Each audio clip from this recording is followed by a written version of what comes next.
She was the only person on that platform wearing black. He had not planned to be here. He had not planned any of this. And then the train came in from the east, and 18 years collapsed into 12 feet of dusty platform boards, and Cole Reed stopped breathing. "Cole," she said, "I came here to meet my husband." He had carried her inside him for 18 years, like a coal that had never quite gone cold. She walked toward another man, and Cole Reed stood on that platform and watched her go, holding a piece of paper he could not read his hardware list, the hinge for the barn, the salt, and made a decision that would change everything. This is their story. The train whistle screamed across the flat Kansas sky like something wounded, and Cole Reed did not flinch.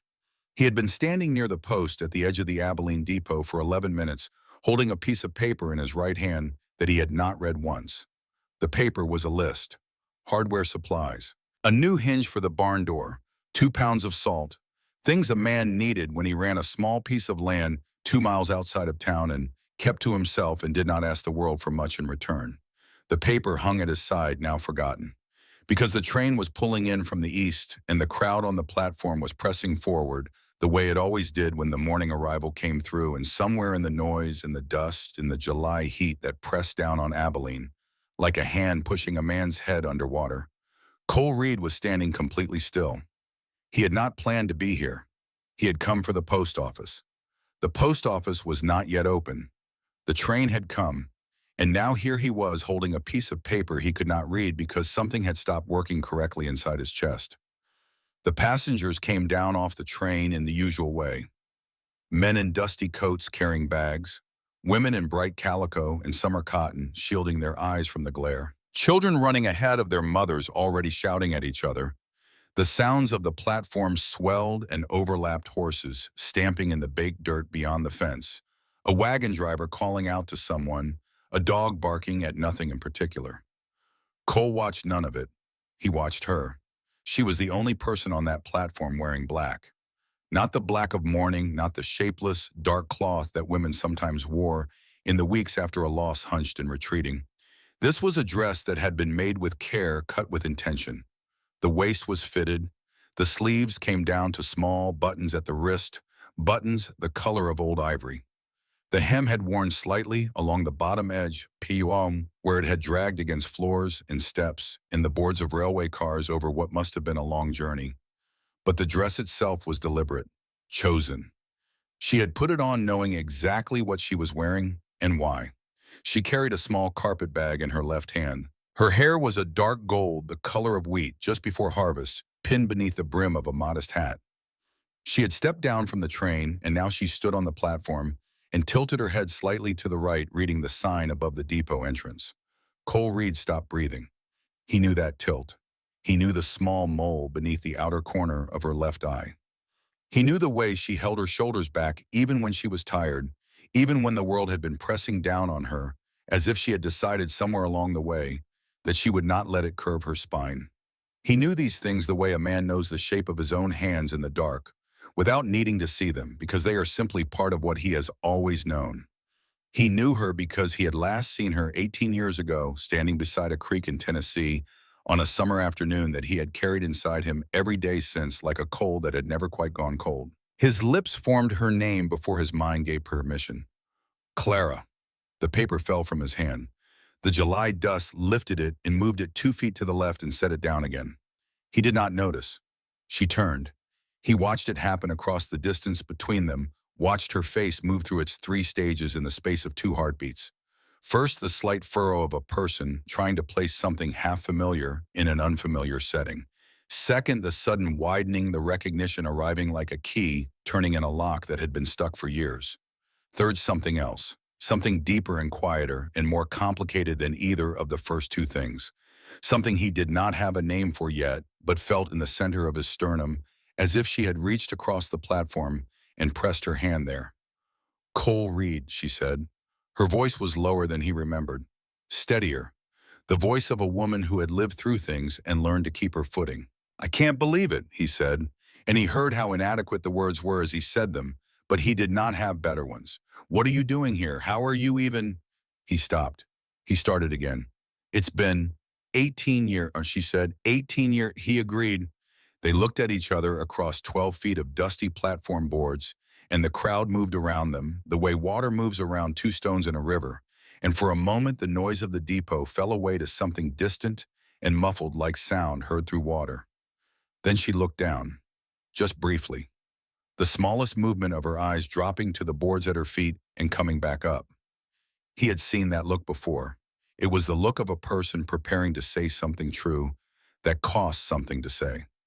"Cole," she said, "I came here to meet my husband." The words arrived and rearranged everything. He heard them correctly the first time. He understood them.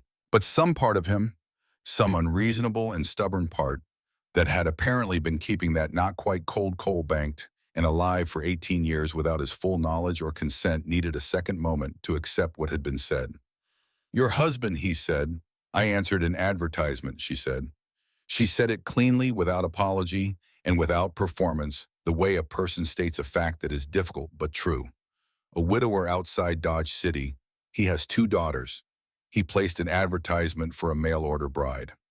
Cole looked at her, at the black dress, at the carpet bag, at the careful steadiness of her face, which was the face of a woman who had made a decision and was standing inside that decision, the way you stand inside a house you have built with your own hands, not because it is beautiful, but because it is yours and it is done.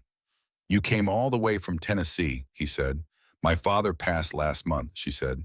The house was taken to settle the debt he left. There was nothing to go back to. A pause, not a hesitation, exactly more like a breath taken deliberately, a breath that carried weight. "I am not asking for sympathy, I am explaining. Clara." "Cole." The way she said his name stopped him. Not harshly, but with a kind of precision, the way you set a glass down on a table when the table is near the edge. Carefully, intentionally. "It was good to see you, it truly was." And then a voice called from across the platform. "Miss Whitmore." A man in a brown vest, unshaven, with the kind of eyes that had been rinsed of their color by years, and something else, something that came from the inside, stepped forward from the direction of the wagon yard. He was perhaps 50, perhaps older. It was hard to tell with men whose faces had been worked on by weather and private difficulty. He moved with the slightly careful gait of a man who had not been sleeping well. Behind him, partially visible over the side rail of a wagon, were 2 girls. The older one, maybe 15, sat very straight and watched the adults on the platform with eyes that were too still for her age. The younger one, perhaps 7 or 8, clutched a cloth doll against her chest and pressed her shoulder into her sister's arm. "Miss Whitmore," the man said again, coming closer. "Edgar Phelps. We spoke by letter." Clara turned toward him. She lifted her chin a fraction of an inch, squared her shoulders in the way Cole had seen her do once before years ago at a funeral, when she had decided that she would not let the day break her in public. "Mr. Phelps," she said. "Yes." She walked toward him. Cole watched her go. He watched her take her place beside the man with the washed-out eyes. Watched her glance once toward the 2 girls in the wagon. Watched something soften almost imperceptibly in her expression when she saw the younger one clutching the doll. He watched Edgar Phelps put his hand briefly on the side rail of the wagon and say something to Clara that Cole could not hear, and he watched Clara nod once in response. Then the wagon began to move. The dust came up behind the wheels, the red Kansas dust that got into everything and settled everywhere, and it rose and moved and covered the space where Clara Whitmore had been standing, and when the air cleared, she was gone. Cole Reed stood on the platform of the Abilene Depot for another full minute, not moving his piece of paper 2 feet to his left, on the boards the hardware list, the hinge for the barn, the salt. Then he bent and picked it up.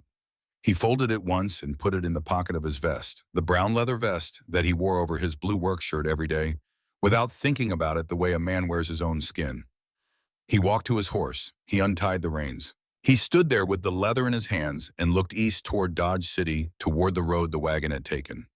He stood there for a moment longer than made sense. Then he mounted and rode west toward home. He had lived through worse things than this. He told himself that on the ride back, with the flat Kansas land opening out on all sides, the big uninterrupted sky pressing down from above the dry grass moving in the wind like something breathing. He had lived through his father leaving in the dark. He had lived through being put on a wagon at 16 with nothing and sent to a man he barely knew in a state he had never seen. He had lived through 2 years of drought that took everything he had planted. He had lived through his wife, his good and steady wife, going to fever in the spring of 1872 and not coming back from it, going while he was out in the field, going before he could get to her, going in a room that was empty of him when it should not have been. He had lived through worse things than seeing a woman he had thought about for 18 years walk away on the arm of a stranger. He told himself that. He told himself several more times before he reached the cabin, unsaddled his horse, put away his tack, and went inside to start his day. That night, after the land went dark and the crickets started up in the dry grass and the stars came out over Kansas the way they always did in summer, bright and indifferent and far away, Cole Reed sat at the small table in his cabin with a piece of paper and a pen. This was not unusual. He had been writing letters at this table for 2 years, letters he never sent. Letters addressed to his wife, to the woman who had come out from Ohio with him when he first bought this land, who had put her hands in the Kansas dirt with him and helped him decide where the cabin should face and which slope to plant and how to run the fence line. Letters he wrote because writing them was the only way he had found to keep speaking to her, now that speaking to her was no longer something the world allowed. He had a tin box under the bed. It held 24 letters, all folded, all addressed to a name he did not say out loud anymore. Tonight he did not open the tin box. Tonight he took a fresh piece of paper and he smoothed it flat on the table and he dipped his pen and he wrote, "Clara, I have no right to write this. I am going to write it anyway because there is no one else to say it to and because keeping it inside my head has already proven to be something I cannot manage tonight.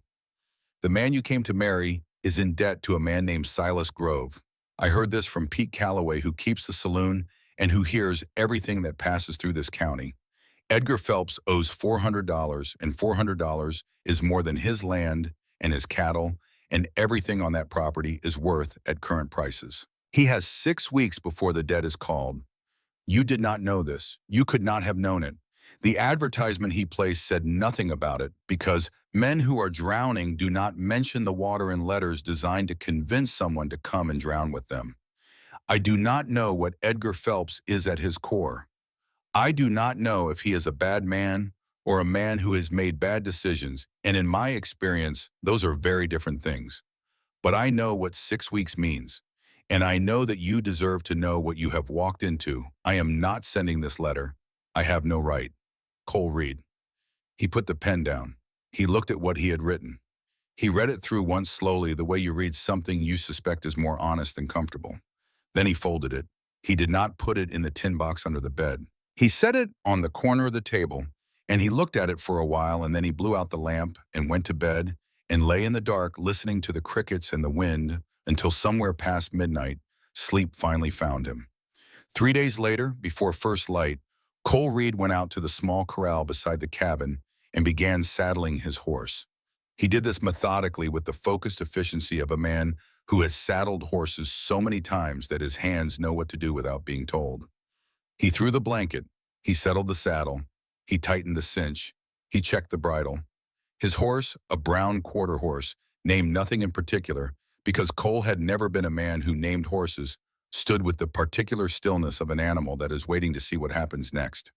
"I'm going west," Cole said, not to anyone specific. "Checking the fence line on the west pasture."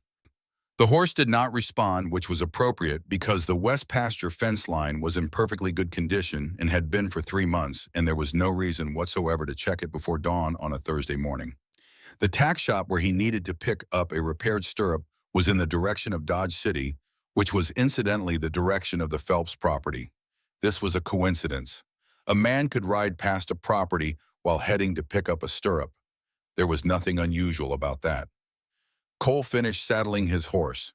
He stood for a moment with one hand on the animal's neck. "Fine," he said to no one. "I'm going to see if she's all right, that's all." He mounted and rode east. He arrived at the Phelps property in the early morning when the sun was still low and the long shadows of the fence posts striped the dry ground. He came down the road slowly, taking in the place with the deliberate assessment of a man who works with his hands and reads what land and structures have to say about the people who tend them. The house was low wood plank with a roof that had lost some of its resolve. One section of the fencing, on the north side, had leaned past vertical and was being held up more by habit than by any structural integrity. The chicken coop at the far end of the yard was tilted several degrees to the east, as if it had been meaning to fall over for quite some time, but had not yet committed to the decision. There was a wood pile near the door that had been worked down to not much.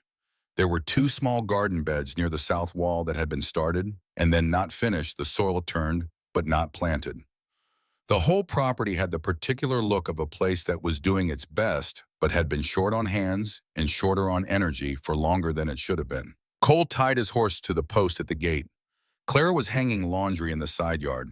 She had changed out of the black dress. She wore a plain gray work dress, now sleeves pushed to the elbow, her hair pulled back and pinned, and she was moving with the efficient, no-wasted motion economy of someone who knows exactly how many tasks she has to finish before the day is done and is planning accordingly. She heard him at the gate and looked up. For a moment, neither of them said anything. He could see in that moment the precise amount of effort she was making to keep her face neutral.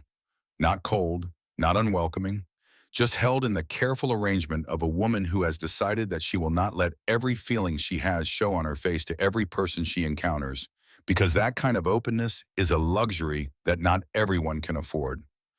Cole Reed, she said. The full name first and last, the way she had always said it when they were young and she was working out what to do with something.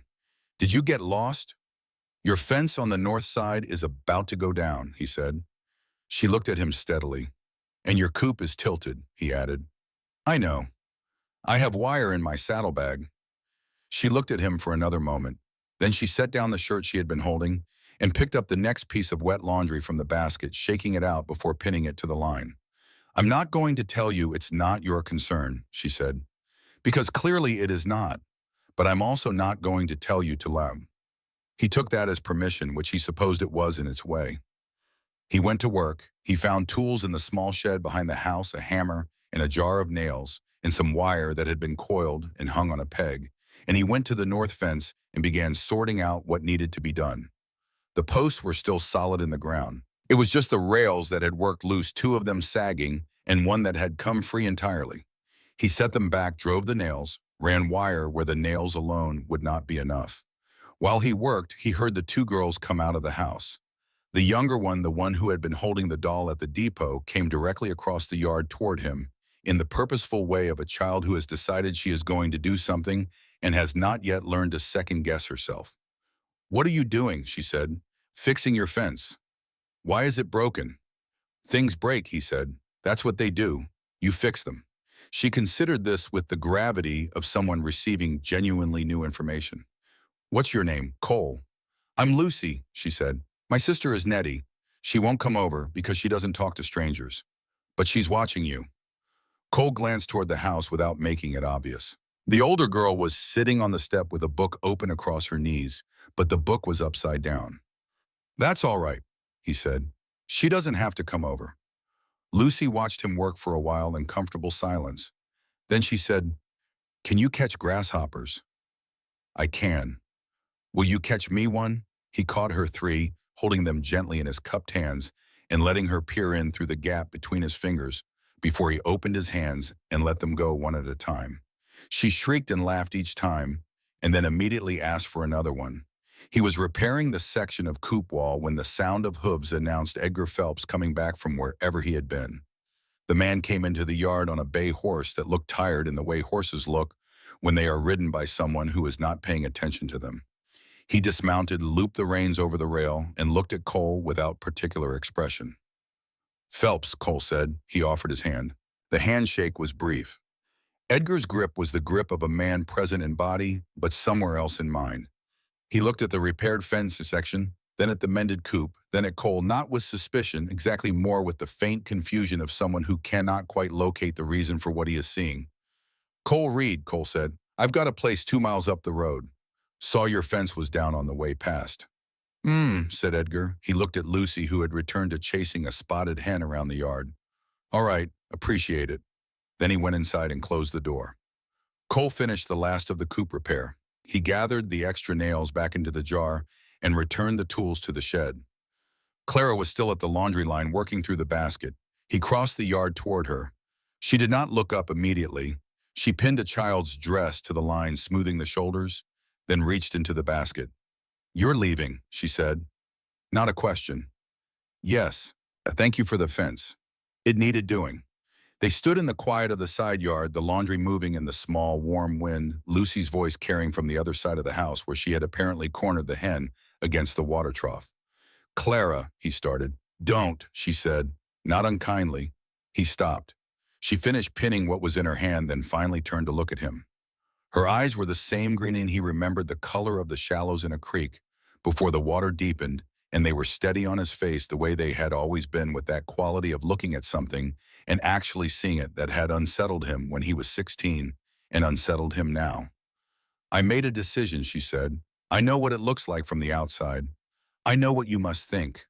But I thought about it for a long time before I wrote that letter, and I am not a woman who does things without thinking, and I would ask you to credit me with that.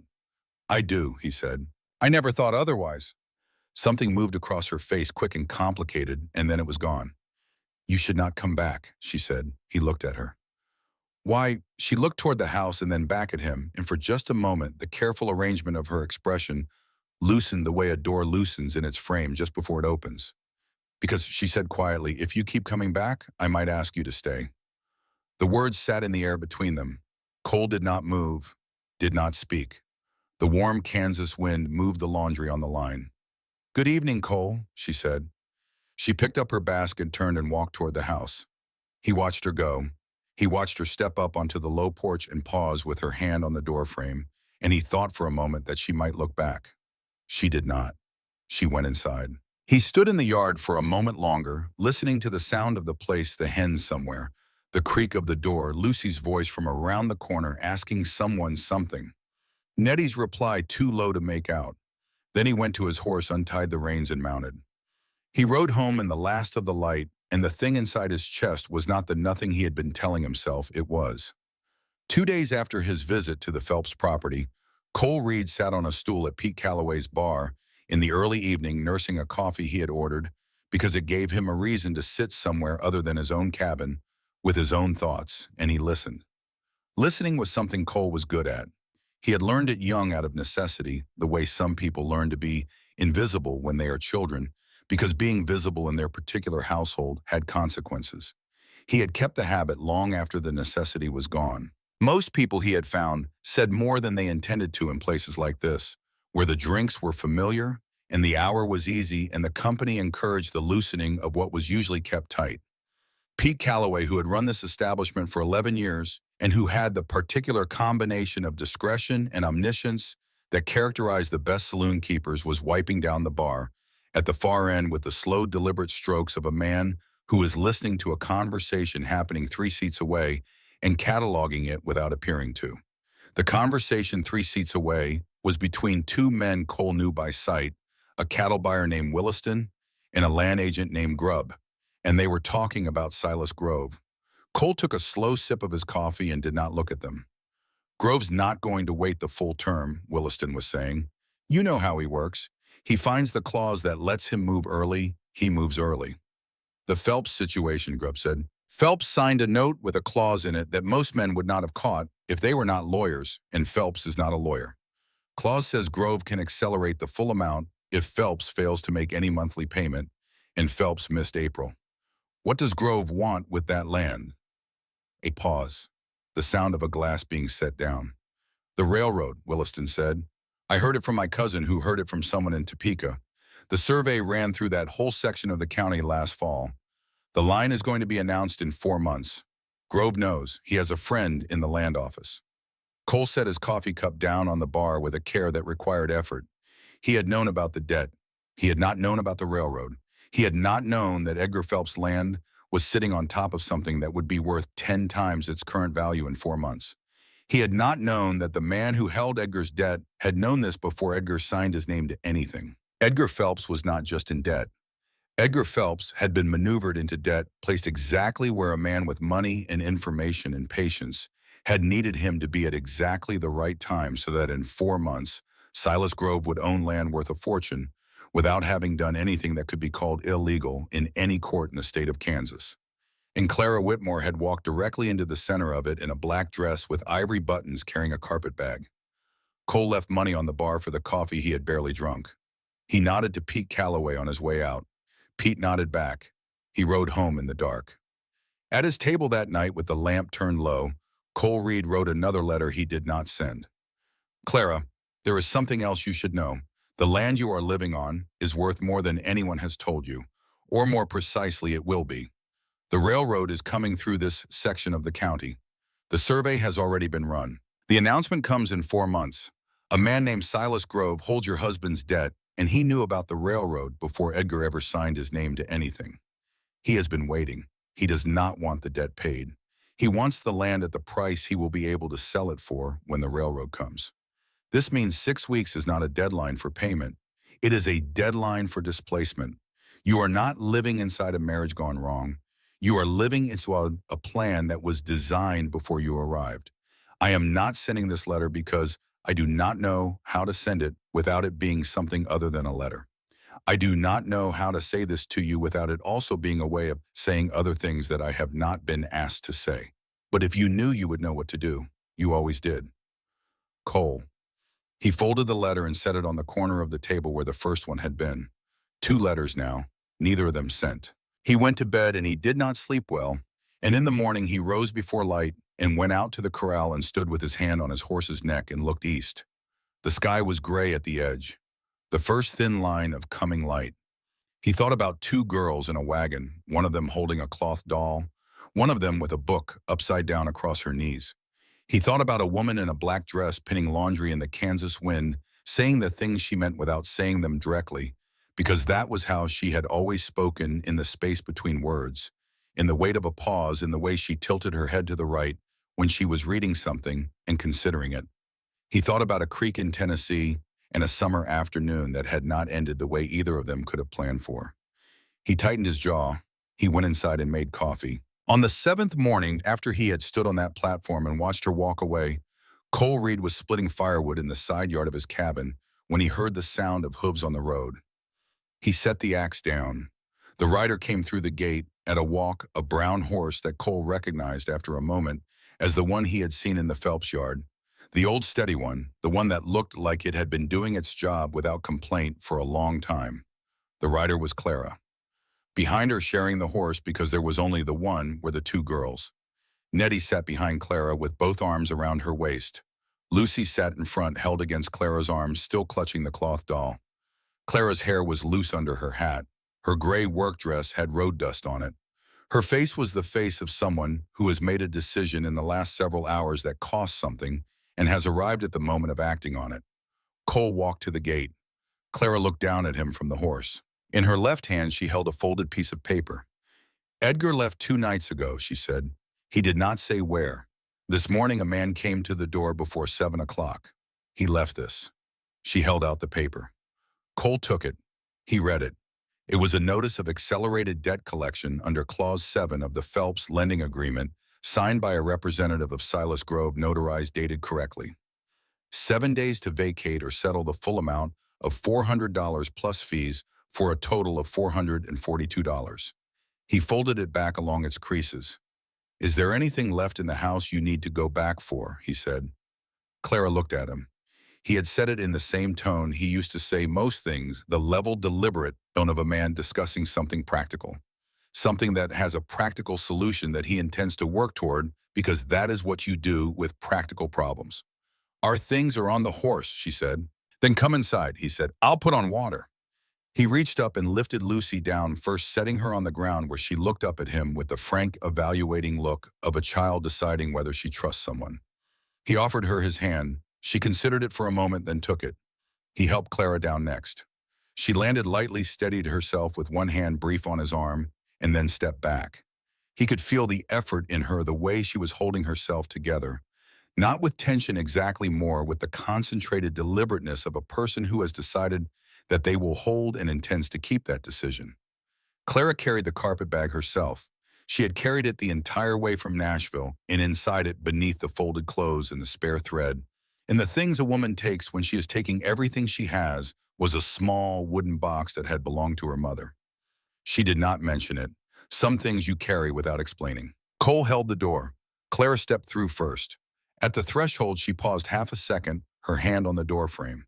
He saw her take stock of what she was doing, felt her assess it the way she assessed everything clearly and without flinching.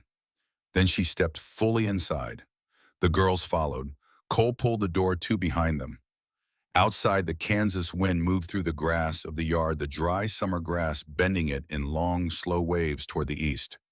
The morning was already warm. In another hour, it would be hot. Inside the cabin, Clara stood in the center of the main room and looked around at what was there. The table, the two chairs, the stove, the shelves with their modest inventory of goods.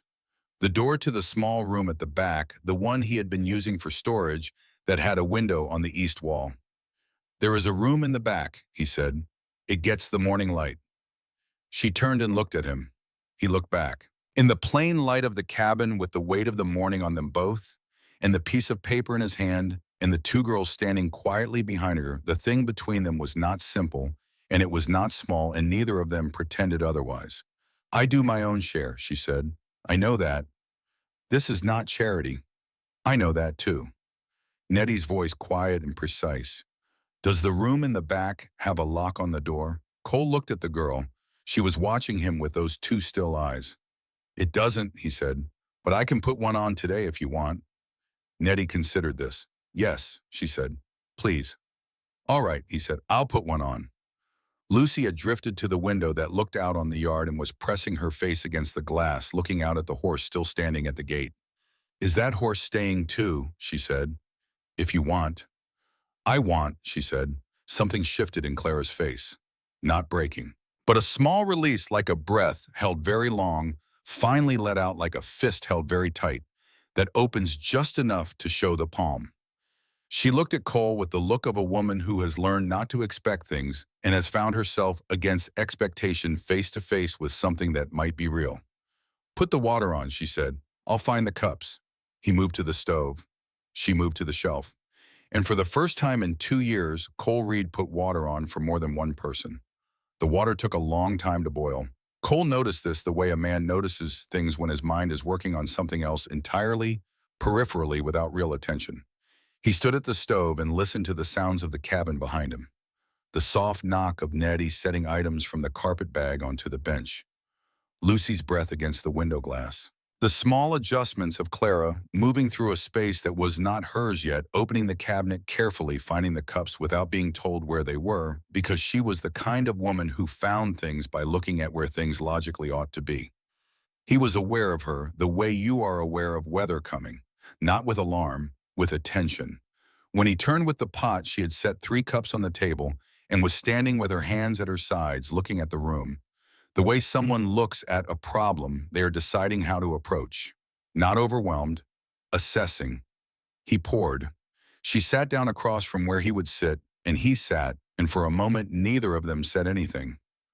Lucy had abandoned the window and installed herself on the floor near the stove with her cloth doll, apparently conducting some private conversation that did not require adult participation. Nettie remained on the bench with the emptied carpet bag folded across her knees, watching the adults at the table with those patient measuring eyes. Clara wrapped both hands around her cup. She looked at the surface of the tea. "You knew about the debt before this morning," she said. It was not a question. The way she said it was the way she said most true things, as a statement offered for confirmation, rather than a suspicion leveled as accusation. "I heard about it in town," Cole said, 2 weeks ago. "And you didn't tell me. It was between you and your husband. I didn't think I had the standing to come to you with something like that." She was quiet for a moment. "I would ask you," she said carefully, "not to make that decision for me again. About what I do and don't have standing to know." She looked up from the cup. "I am not a woman who needs to be managed. I need to be told the truth, and then I can manage myself." He held her gaze. "You're right, I'm sorry." She gave a small nod, accepting this without ceremony, and looked back at her cup. "Tell me all of it," she said. "Everything you know." He told her. He told it plainly and in order, the way you lay out lumber before you start building, everything visible, nothing hidden under anything else. The $400. The clause Edgar had signed that most men without legal training would not have caught. The missed payment in April. Silas Grove's name, who he was, what he did and how he did it, the way he used paper and processed the way other men use knives cleanly and at a distance. And then the last part, the piece Cole had learned at Calloway's bar from the conversation he had not appeared to be listening to. The railroad, the survey already run, the announcement 4 months away, the land under the Phelps property sitting directly in the path of something that would change its value beyond anything Edgar had understood when he borrowed against it. Clara listened to all of it without interrupting. Her face did not change in the way faces change when people receive news they cannot hold. It changed in the more interior way of someone who is rearranging their understanding of a situation, placing new information into the architecture of what they already knew and rebuilding accordingly. When he finished, she was quiet for long enough that Lucy looked up from the floor, registered that the adults were doing something serious, and went back to her doll. Edgar knew about the railroad, Clara said. I don't think so. If he had known, he would not have been desperate enough to borrow from Grove in the first place. He would have found another way. But Grove knew, for Edgar signed his name to anything. She absorbed this. So Edgar was not simply a man with a debt he couldn't pay. He was a man who had been positioned, set up to fail at a time and in a way that would benefit someone else. That's what it looks like. She looked across the room at Nettie, who was still watching them from the bench with the quiet concentration of a girl who understood exactly what was being discussed and was deciding what to do with that understanding. Nettie, Clara said, come sit with us. Nettie came to the table and sat beside Clara. She folded her hands on the table in the composed way she did everything and waited. You heard, Clara said. Yeah. What do you think? The question surprised Nettie. Cole could see it, the brief flicker of being caught off guard by being genuinely asked. Most adults, he suspected, did not ask Nettie what she thought. Most adults made decisions around her and presented them as finished facts. I think, Nettie said slowly and carefully, that my father is not a bad person. I think he is a person who got lost after my mother died and could not find his way back. And I think that Mr. Grove knew exactly what kind of person my father was when he lent him that money. She said it without bitterness, just as observation, the way you state the weather. Cole looked at this girl, 15 years old, with eyes like someone who had been paying close attention to the world for a very long time, and thought that she was one of the more remarkable people he had encountered in recent memory. That is exactly right, Clara told her. The offer Cole made was the same offer he had made the first time, but said differently now, with less pretense of practicality and more honest directness. You can stay here, he said, all three of you. The back room has a window, and I'll put a lock on the door today, as I said. I'll sleep in the barn. There is enough here to manage on if we work it together, and I mean together. I am not talking about charity. Clara looked at him. I do my own share. I said that. I know you did. I'm saying I mean it the same way you do. People will talk, she said. People talk regardless, he said. You can let that decide things for you, or you can let you decide things for you. Something moved at the corner of her mouth, not quite a smile, the precursor to one. You were always like that, she said quietly, as if saying it mostly to herself. Like what? Certain. Not loud about it, but certain. He did not answer that. There was not a good answer for it that did not veer into territory neither of them was ready to walk into yet. Nettie, watching from beside Clara, said, Does the room in the back have enough space for 2 beds? Cole thought about it honestly. It's small, but if we shift the storage boxes, yes. Then we'll make it work, Nettie said with the matter-of-fact resolution of someone who has been making things work in difficult spaces for longer than she should have had to. Lucy looked up from the floor. I want to sleep near the window, she said. You can sleep near the window, Nettie told her. Good, said Lucy, and returned to her doll, apparently satisfied that the major question of their immediate future had been resolved. The days that followed had a rhythm to them that arrived before anyone planned it. Cole rose before the sun, as he always did, and went to the field, or the corral, or wherever the morning's work needed to be done. Clara rose 15 minutes after him, and he could hear it from outside, the sound of the stove being built up, the small, careful sounds of a woman who was not yet comfortable enough in a space to move through it without thinking about each movement, but who was learning the geography of it and would be easy in it soon. Nettie took charge of Lucy in the mornings with the natural authority of someone who had been doing this for years. She got her sister dressed, got her fed supervised the hand washing that Lucy treated as an optional activity and Nettie treated as mandatory.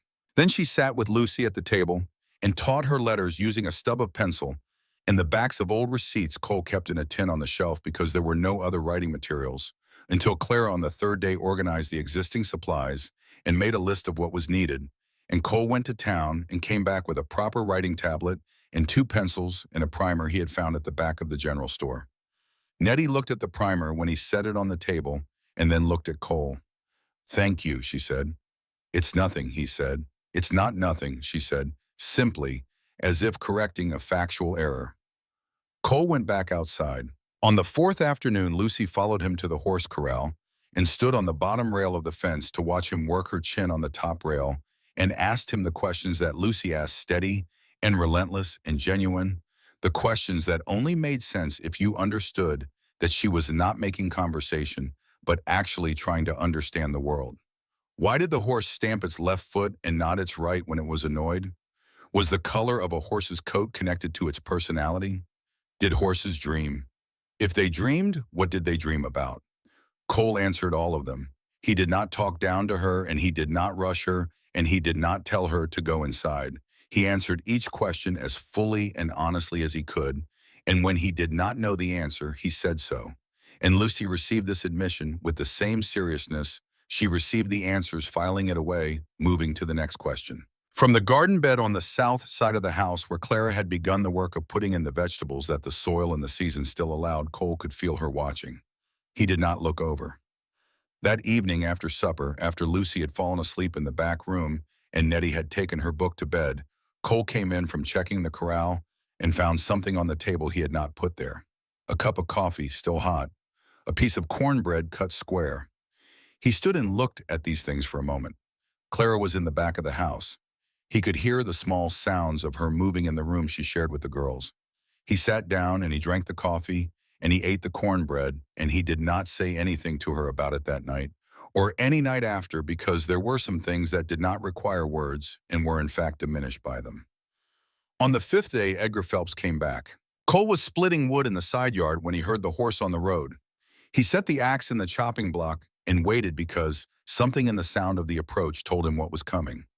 Edgar came through the gate, looking the way a man looks when he has been moving fast and not sleeping and drinking too much and knows it and has arrived somewhere to say something he has not yet fully decided how to say.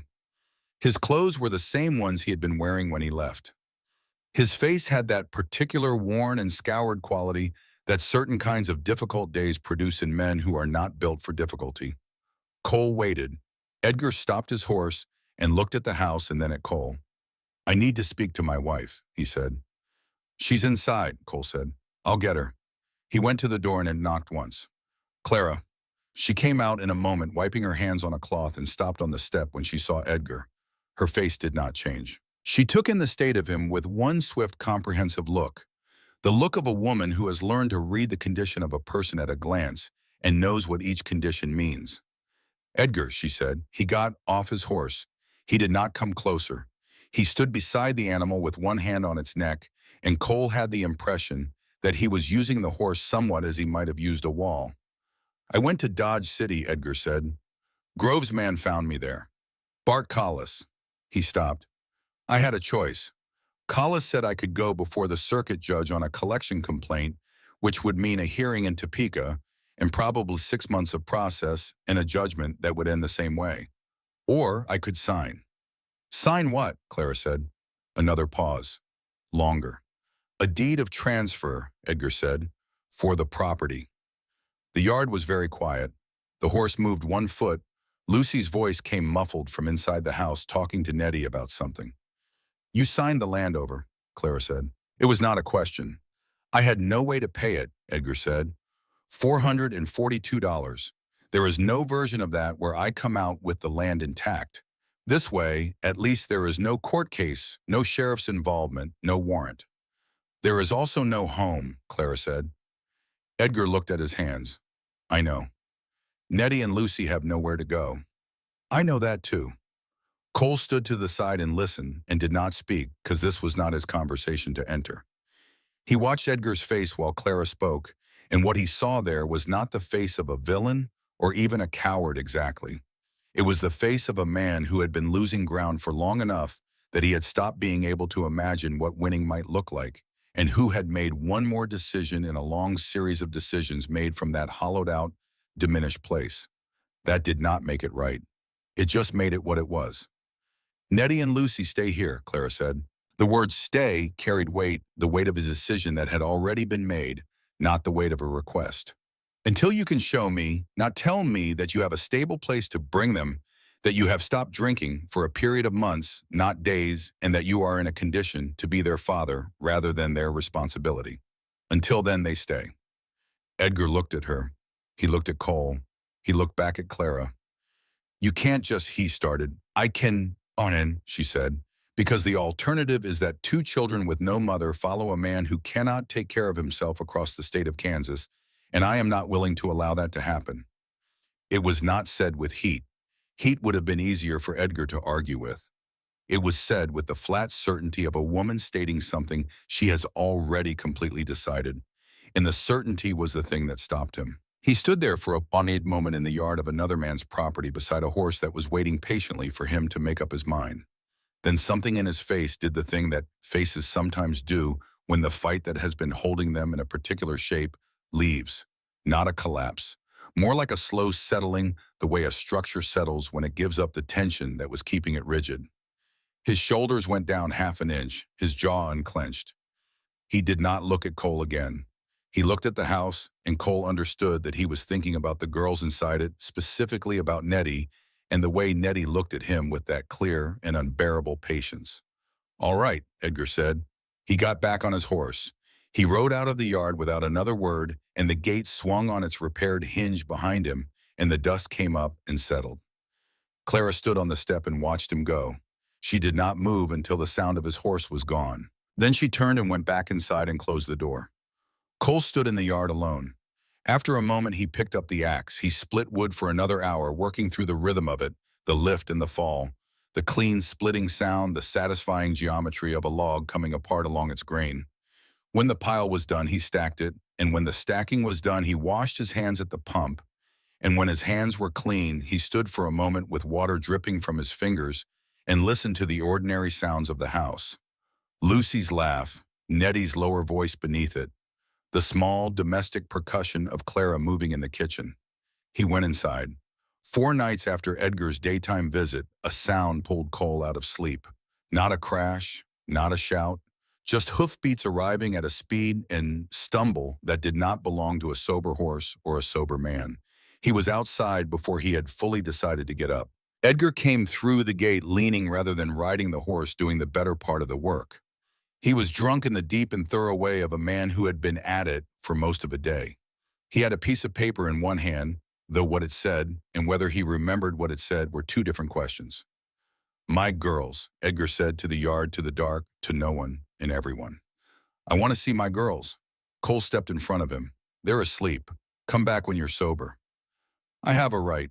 He said it with the particular conviction of a man who knows even as he says it that the words are not going to land the way he intends them to. "You have a right," Cole said. "Come back and use it when you can stand up straight." The cabin door opened. Clara stepped out, lamp in hand, and then behind her Nettie. 15 was not old.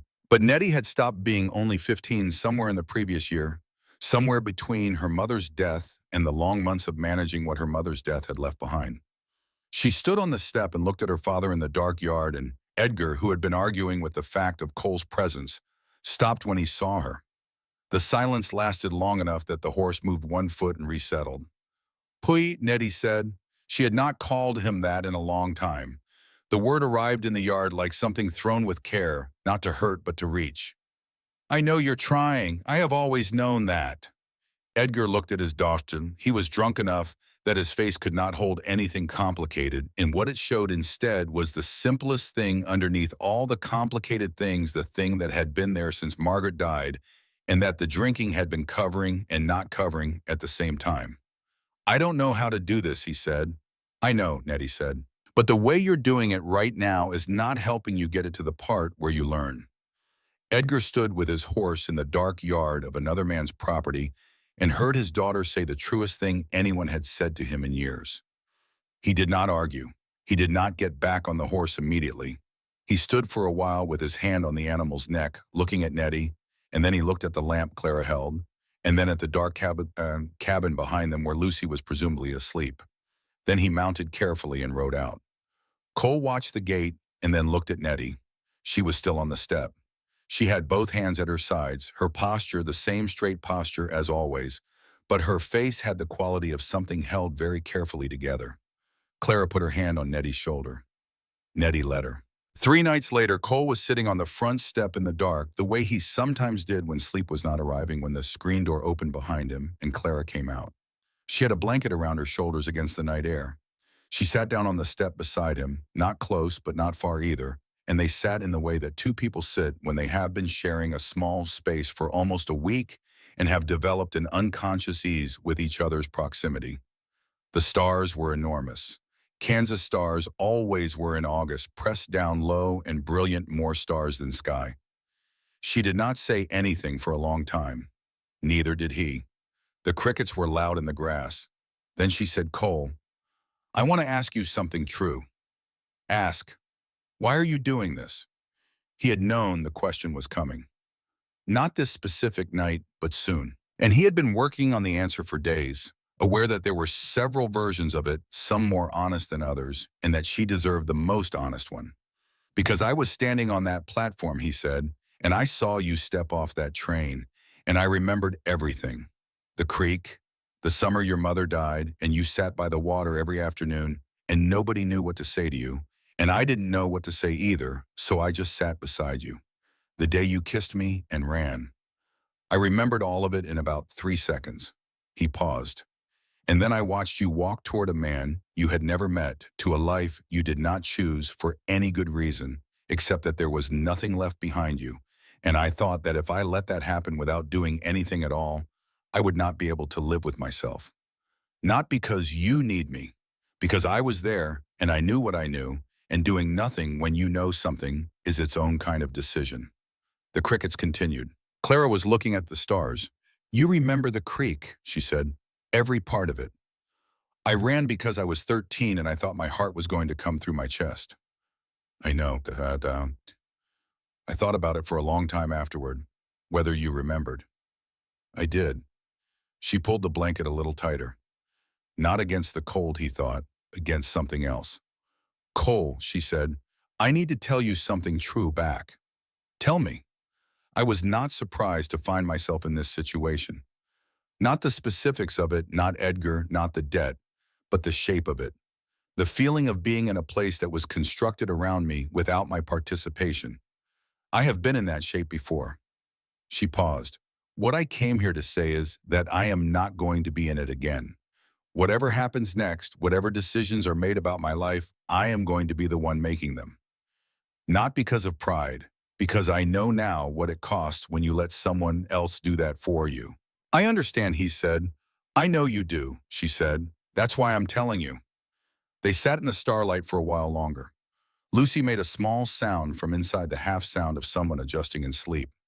Nettie lighter-footed, then her sister moved briefly and then settled. "There is something I should have said before now," Cole said. She waited. "The railroad," he said. "When the announcement comes in 4 months that land under the Phelps property is going to be worth 10 times what it is now. Silas Grove knew that before Edgar signed anything. That's what this has always been about." She was quiet. "Edgar losing that land," she said slowly, "was not an accident or a consequence. It was the goal. From the beginning." She looked at the stars for another moment. Then she said something he did not expect. "Edgar needs to know that," she said, "when the time is right. He needs to know that he was not simply weak. He was targeted." Cole looked at her. "Not for his sake," she said, "for Nettie and Lucy. They should know their father was not simply a man who lost things carelessly. He was a man who did not have the information he needed to protect himself." She glanced at Cole. "It matters. The story children carry about their parents matters for the rest of their lives." He did not answer immediately. He looked at this woman sitting beside him in the dark with her blanket and her stars and her way of seeing the world at the level it actually operated, at the way it actually touched people, the level that most people spent enormous energy not looking at. You are right, he said. I usually am, she said. And there it was, brief and dry, the ghost of the humor he had seen in her years ago still present, still alive under everything the years had put on top of it. He said nothing. But something in his face must have moved because she glanced at him and then looked away, and the corner of her mouth curved slightly, and she pulled her blanket a fraction tighter. The knock on the door came at mid-morning on the 8th day. Cole was at the far end of the east field when he saw the horse at the gate. He recognized the animal before he recognized the rider, a particular dark roan with white on the near foreleg that he had seen once before at the Phelps property on the day Edgar came home with washed-out eyes. He walked back toward the house. Bart Collis was standing in the yard holding an envelope, talking to Clara, who had come out of the house and positioned herself on the step in a way that placed her above him in the slight gradient of the porch, a small physical fact that changed the character of the conversation even before words entered it. Cole came through the gate. Collis glanced at him without warmth. He was a compact man in a town coat that was too warm for the season, and he had the particular quality of stillness that some men develop when they did not want to appear to be assessing something while they were assessing it. Read, he said. Cole said nothing. Miss Whitmore, Collis said, turning back to Clara, or Mrs. Phelps if you prefer. Mr. Grove has asked me to clarify the terms of the existing accelerated notice. I read the notice, Clara said. There is a supplemental provision. Clause 7 of the original lending agreement. He opened the envelope and produced a second page. In the event that the primary borrower transfers property rights and subsequently separates from his legal spouse prior to full satisfaction of the debt, the accompanying liability provision activates. Mr. Grove is prepared to accept an alternative settlement. Clara took the page. She read it the way she read everything top to bottom, her eyes moving at the steady pace of someone who reads well and does not skip. Cole came up beside her and read it with her. The language was dense, but the substance was clear. Silas Grove was claiming that Clara, as Edgar's legal spouse at the time of the deed transfer, bore joint liability under the spousal provision. He was offering as an alternative to the collection action a labor indenture agreement. Clara would contract her services to a Grove household operation for a period of 3 years in satisfaction of the remaining debt obligation. 3 years. Cole felt something cold and specific move through him. Not anger, not yet. Something colder than anger. Clara handed the page back to Collis. The spousal provision in Clause 7, she said, activates only when the spouse is a co-signatory on the original lending document. She said it without looking at Cole, without consulting anyone the way you say something you have known for a long time. I did not sign that document. I arrived in this county after it was executed. I am not a co-signatory. Collis looked at her. The interpretation of that provision is a matter for a lawyer, Clara said, which I am not, but I know what I signed and what I did not sign, and I did not sign Edgar Phelps's debt. Mr. Grove has a different legal opinion. Mr. Grove is welcome to it, she said. He is also welcome to present it to Judge Harmon, who I understand has been hearing cases in this county for 22 years, and who may have his own opinion about supplemental provisions attached to letters of notice delivered to women whose husbands have already vacated the premises. There was a short silence. Cole looked at Collis and said in the same flat, practical tone he used for practical things, You heard her. If Grove wants to pursue it through the court, he knows where the court is. Collis looked at Cole, looked at Clara, folded the paper back into the envelope with the particular careful movements of a man recalibrating.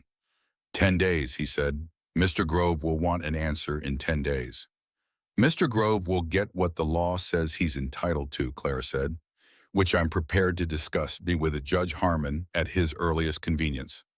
Collis put the envelope in his coat, touched the brim of his hat in the minimal acknowledgement of someone performing a courtesy they do not feel, and went back to his horse. They watched him ride out. The gate swung shut.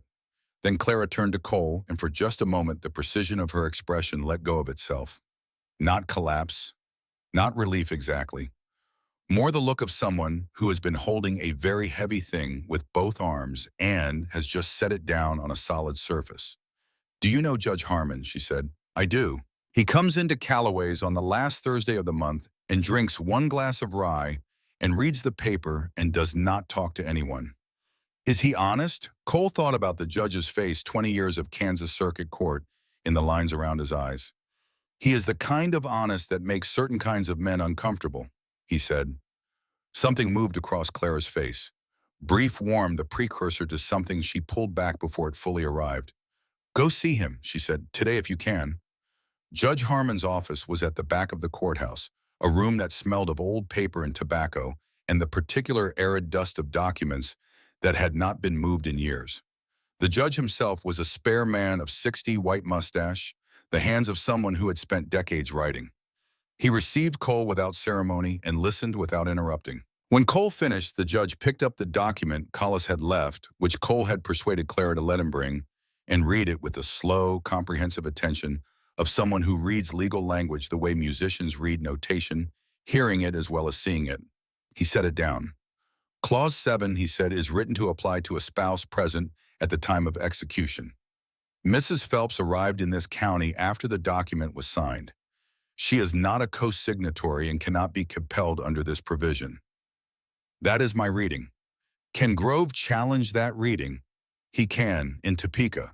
With a lawyer who charges by the hour and a timeline of 6 months minimum, the judge looked at Cole over his glasses. In the meantime, Grove can apply social and economic pressure in ways that are not illegal. He can make things difficult. What would make it impossible for him to do that? The judge was quiet for a moment. A woman with a clear legal status of her own, he said. Specifically, a woman who is the spouse of a property owner, in good standing in this county, with no debt obligations to Silas Grove or any Grove-affiliated entity. He let that sit. The current marriage would need to be dissolved first, of course, which is a process that takes time. How much time? Standard abandonment petition, 3 to 6 months. If the abandoning party signs a voluntary release, the process compresses to perhaps 8 weeks. Cole looked at the wall behind the judge's head. There was a photograph there, a prairie scene, a creek cutting through flat land, willow trees at the bank. Can you draw up the voluntary release? He said. The judge looked at him steadily. That assumes the abandoning party will sign it. He'll sign it, Cole said. That evening, Cole found Edgar Phelps at Calloway's bar. It was not difficult. Edgar had been working through the whiskey inventory at Calloway's with the dedication of a man with nowhere else to be and nothing pressing to do, which was accurate. Cole sat down beside him. Edgar looked at him without surprise, which told Cole that Edgar had been expecting something like this, or some conclusion of some kind, and had been sitting here drinking and waiting for it to arrive. Your daughters are doing well, Cole said. Edgar wrapped both hands around his glass. I know. Nettie taught Lucy 4 new letters this week. Lucy caught 3 grasshoppers and named 2 of them. Edgar looked at the glass. Something moved through his face, complicated and layered. I am not a good father, Edgar said.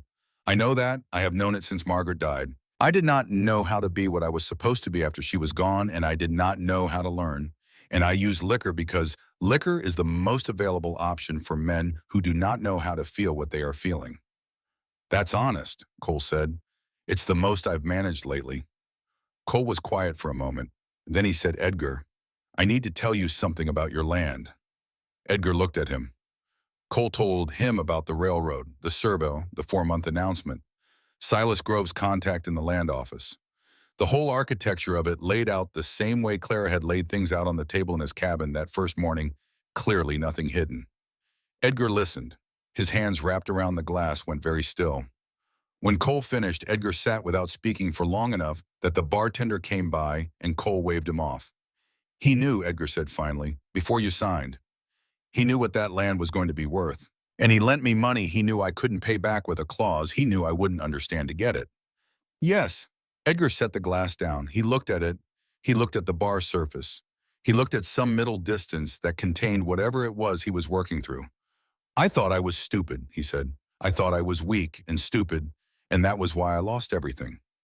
And maybe I am those things, but I was also in a game where the other man had information I didn't have and used it against me. You were both, Cole said. It's possible to be both. Edgar looked at him. It was the longest direct eye contact he had managed with Cole in all the time they had encountered each other. What do you want? Edgar said. I want you to sign a voluntary release so that Clara can petition for dissolution of the marriage. It shortens the process from 6 months to 8 weeks. Cole held his gaze. And I want you to write your daughters every month so they know where you are and that you are trying. Are you going to marry her? That is not why I am asking for the release. But, but I have known Clara Whitmore since we were children in Tennessee, Cole said. And if there comes a time when she is willing, and it is right then, yes. Edgar looked at his glass again. He pushed it a small distance away from himself, just an inch, just enough. She deserves better than what I gave her, he said. It was not self-pity. It was simple accounting.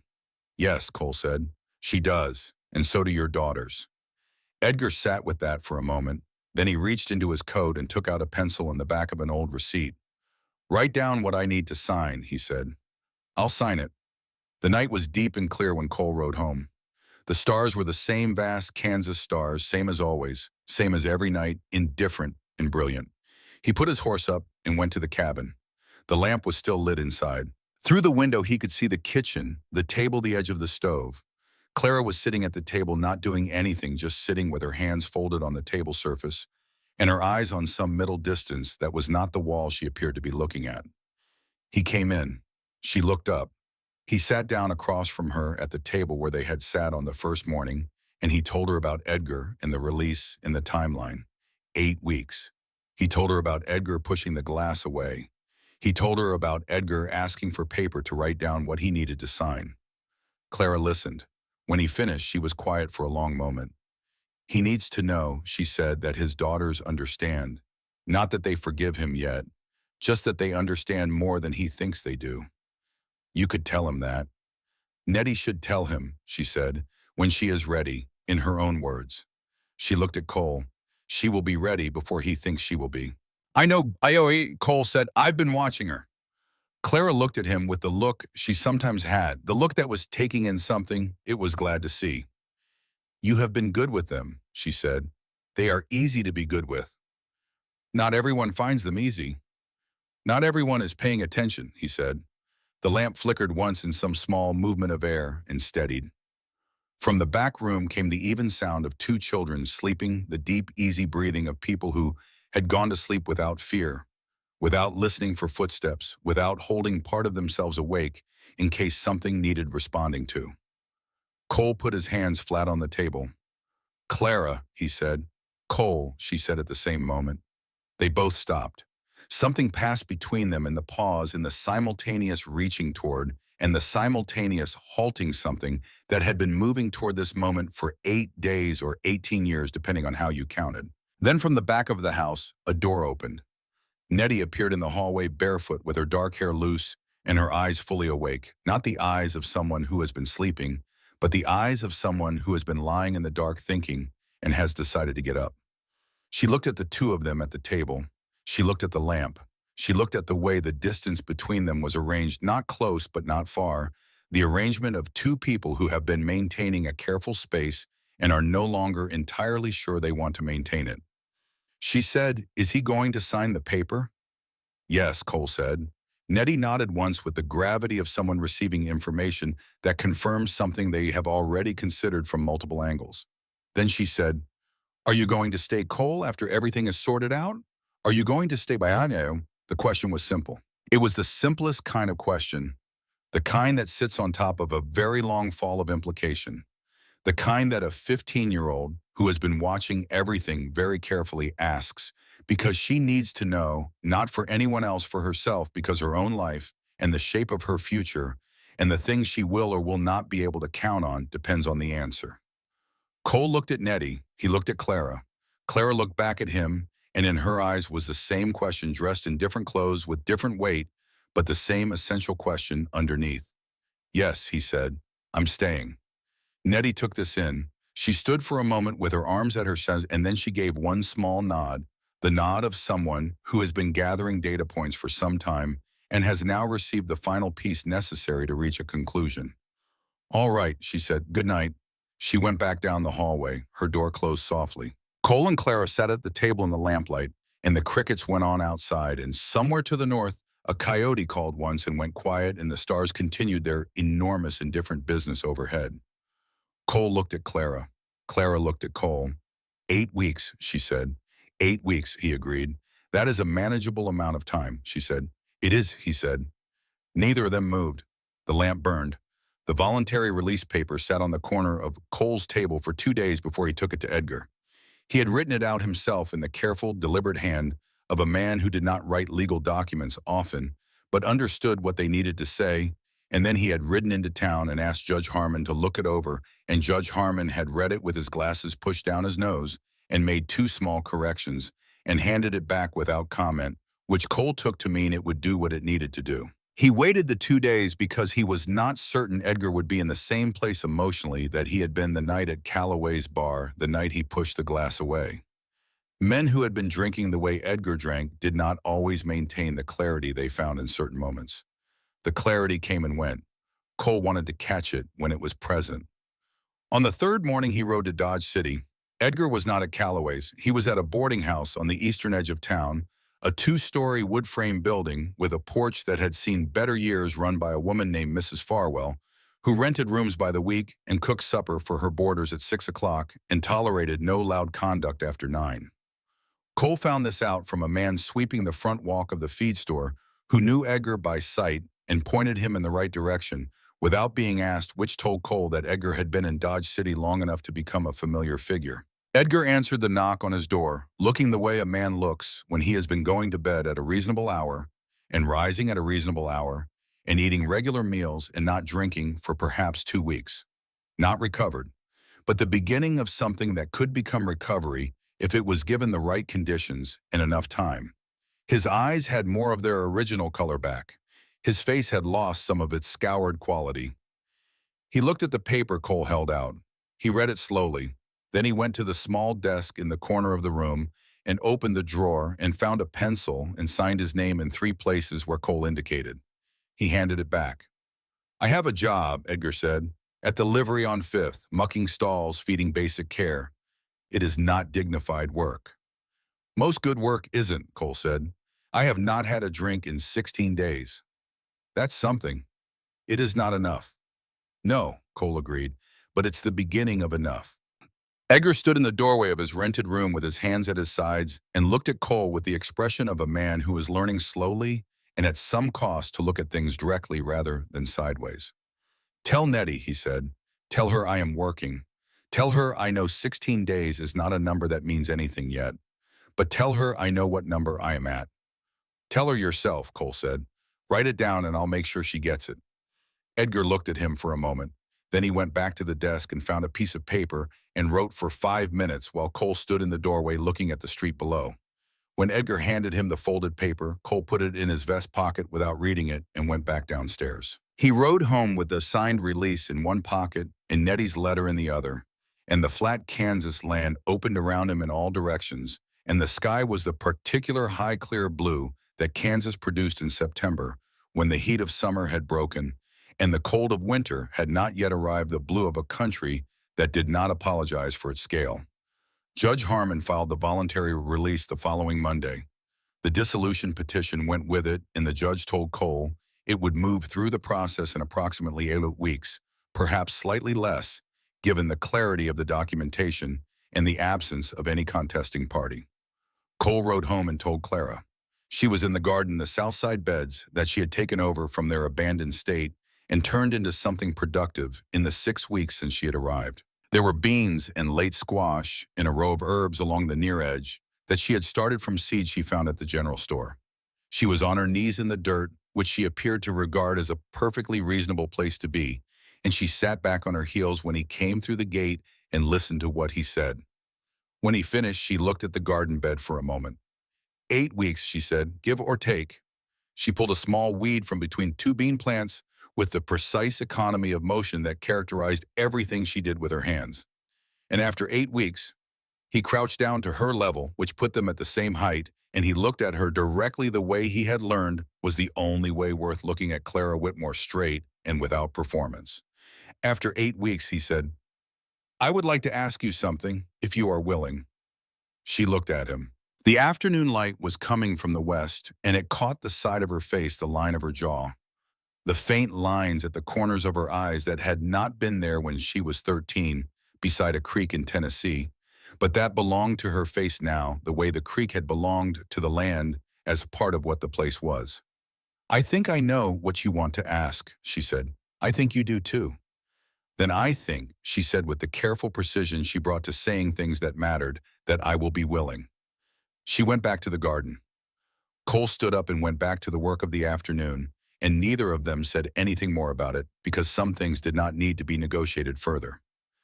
They had been understood. The letter from Silas Grove arrived on a Tuesday, 10 days after Bart Collis's visit, which was 10 days after the deadline Collis had set, which meant Grove had waited precisely long enough to demonstrate that he did not operate on other people's schedules.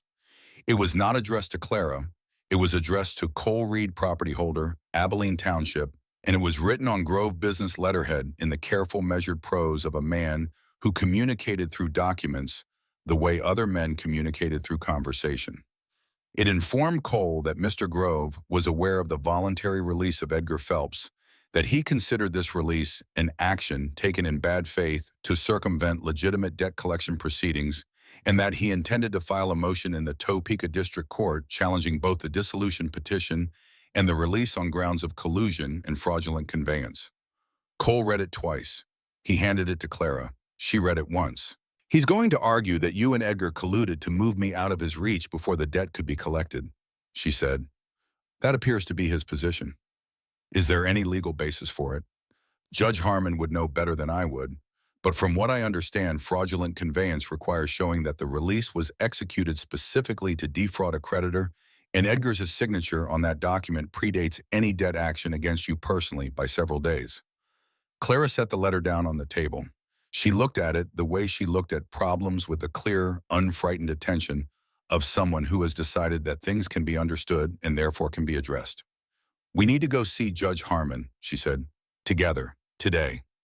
"I was thinking the same. And Cole," she looked up, "I want to be in the room, not waiting outside while you discuss my situation with the judge. In the room." "I would not have suggested otherwise," he said. They rode to town together in the late morning, Clara on the old Phelps horse that had become, through a process of gradual adoption that no one had formally announced, part of Cole's household, and Cole on his own. Nettie had stayed at the cabin with Lucy, receiving this responsibility with the matter-of-fact competence of someone who had been managing things for a long time and did not require ceremony around it. When they arrived at the courthouse, a horse Cole did not recognize was tied at the post outside, a dark bay well-groomed with a saddle that had not been bought at any shop in Abilene. Clara saw it the same moment he did. She did not slow her pace. Inside the courthouse corridor, a man in a town coat stood near the judge's door, tall, spare, perhaps 55, with the kind of stillness that comes from decades of getting what you want without raising your voice. He looked at Clara the way a man looks at a problem he has already solved. "Miss Whitmore," he said, "or Mrs. Phelps, I understand there has been some confusion about that." "There is no confusion," Clara said. "There is a door behind you that I intend to walk through." Silas Grove looked at her for one moment with the expression of a man recalibrating something he had assumed was simple. Then he stepped aside. Judge Harmon's office received them both. The judge read Grove's letter at the same pace he read everything without hurry, as if speed in reading were a form of carelessness he had declined to indulge. He set it down.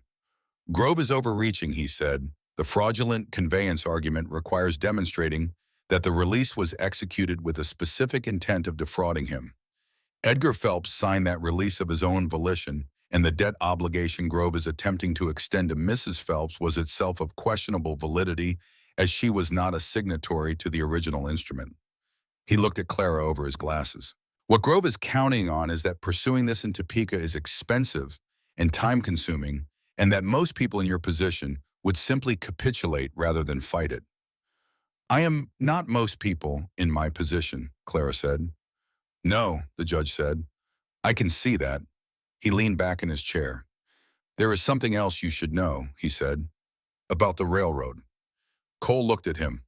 "The survey information that Silas Grove has been operating on," the judge said, "was obtained through a contact in the state land office.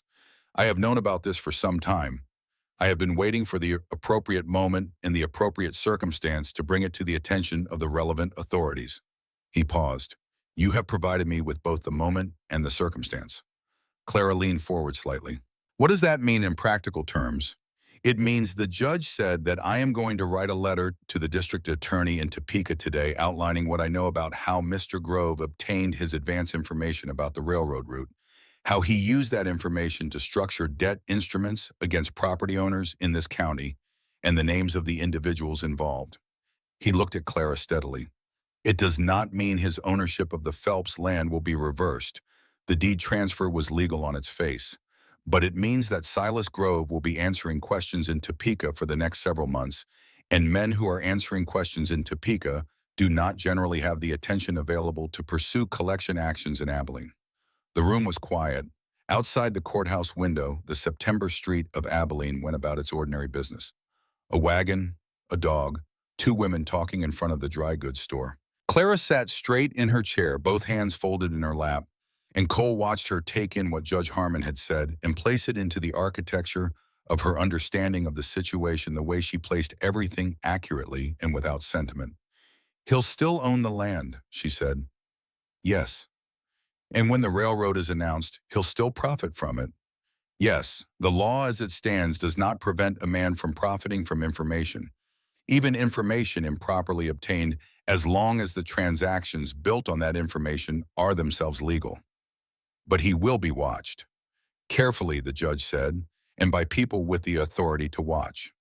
Clara was quiet for a moment. Then she said Edgar Phelps should know this, not so that he can do anything about it, he cannot, but so that he understands the full picture of what was done to him. Judge Harmon looked at her. Something moved in his face that was not quite a smile, but was in the same family. You are an unusually clear-thinking person, Mrs. Phelps. Whitmore, she said, in 8 weeks. In 8 weeks, he agreed. They rode home in the afternoon light. The road ran straight and flat between the two towns, the dry grass on both sides moving in the wind that came down from the north carrying the first breath of the autumn that was coming, the smell of change of the season preparing to turn. They rode side by side, not close enough to touch, but close enough that Cole could see the side of her face when he looked the way the light moved across it with the motion of riding. He is going to leave us alone, she said. Not a question, a statement of something she was confirming aloud. For now, Cole said, and probably for long enough that the circumstances will have changed enough that it won't matter. Because of the railroad announcement. Once the announcement comes, the land is worth what it's worth, and it's his, and the whole transaction is settled history. There's nothing left for him to pursue. She looked at the road ahead. 4 months, give or take. A lot can happen in 4 months. It can, he said. She glanced at him, then sideways quick, and then back to the road. There was something in that glance that was not the careful, measured thing she usually showed the world. It was warmer than that and less controlled, the look of something that was deciding to let itself be seen for just a moment before it stepped back behind the door. Cole looked ahead at the road. The wind came across the grass in long, slow waves, bending it south, and the sky above was that particular September blue, high and clear and without apology. The fourth fragment. It came to him that night the way memories come when the mind has finally stopped working hard enough to let things rise on their own. He was lying in the barn which had become his sleeping place and which he had made reasonably comfortable with a good wool blanket and a lantern on the post, and he was looking at the boards of the ceiling in the dark and not thinking about anything in particular when Tennessee came back to him fully for the first time in years, not as the fragments he had been carrying, but as a complete thing, whole and unbroken. The creek, the summer of 1856. He had been 16 and Clara had been 13, and her mother had died in April, and Clara had spent that summer going to the creek every afternoon, the way you go somewhere when the place you usually go to, which is home, has had something removed from it that made it what it was. He had followed her one afternoon not because he had planned to, but because he had seen her go and something had moved in him that did not have a name yet at 16, but that he recognized now, looking at the ceiling of his barn, for exactly what it was. He had sat beside her. He had not said anything because there was nothing to say that would have been adequate. They had sat for an hour in the sound of the water, and the sound of the summer, and the sound of the enormous, simple fact of grief, which does not ask permission and does not respond to comfort, and must simply be sat beside until it decides to move. When the light began to go, she had said quietly, without looking at him, "Cole, if I went away someday, would you remember me?" And he had looked at her, this girl with the green eyes and the straight spine and the particular quality of seeing things that he had been watching from next door his entire life, and he had said the truest thing he knew how to say. I would remember you until I stopped breathing. She had looked at him then, just for a moment, and then she had leaned toward him very slightly and pressed her lips to his, brief and light and trembling, the kiss of someone doing something they had decided to do and were terrified of having done. And then she had stood up and run, and he had heard her going through the grass, the sound of her going until the creak was the only sound left. He had sat there with his fingers against his mouth. 3 months later, his father was gone, and his mother was putting him on a wagon to Kansas, and he had not had the chance to say goodbye to anyone. Not to Clara, not to anyone, just the early morning dark and the wagon moving and Tennessee falling away behind him. He lay in the barn and looked at the ceiling. 18 years. He was 34 years old and Clara Whitmore was 31, and she was sleeping 30 feet away in his cabin with her 2 girls and a lock on the door that he had installed the first day because Nettie had asked.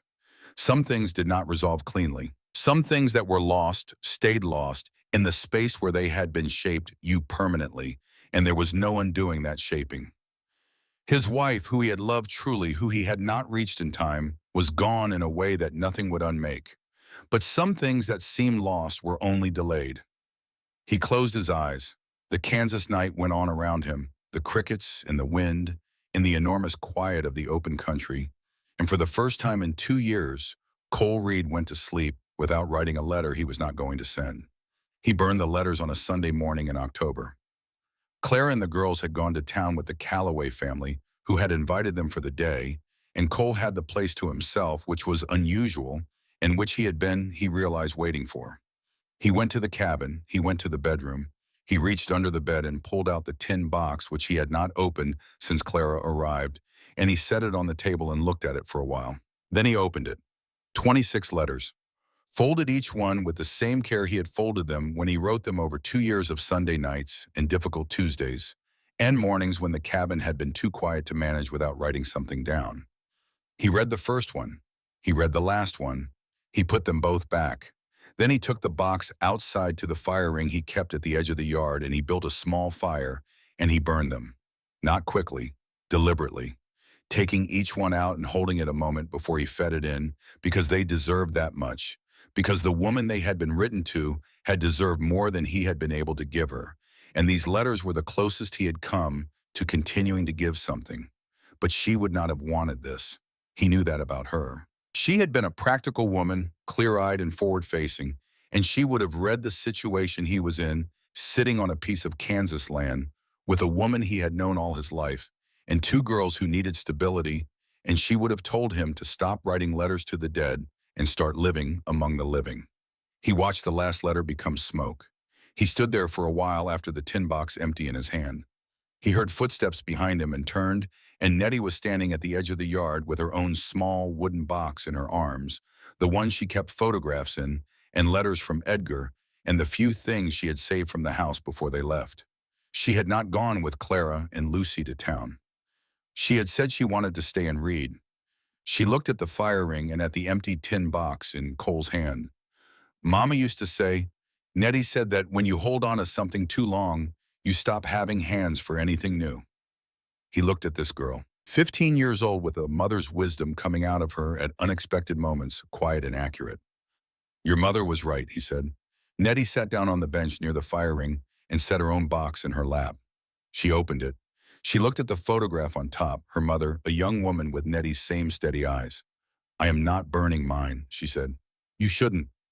But I think I understand why you burned yours. Cole sat down beside her on the bench. They sat in the October morning, the fire dying down to embers, the photograph of Margaret Phelps in Nettie's hands. After a while, Cole said, Your father counted 16 days when I saw him last. He's counting forward, not backward. That matters. Nettie looked at the photograph. I know he's trying, she said. I have always known that. What I needed to know was whether the trying would eventually be enough. Do you know now? She was quiet for a moment. I think so. I think it will take a long time, and I think there will be days when it will not seem like enough, and other days when it will. She looked at Cole. I think that is true of most things. Cole looked at the embers. Yes, he said. I think that's right.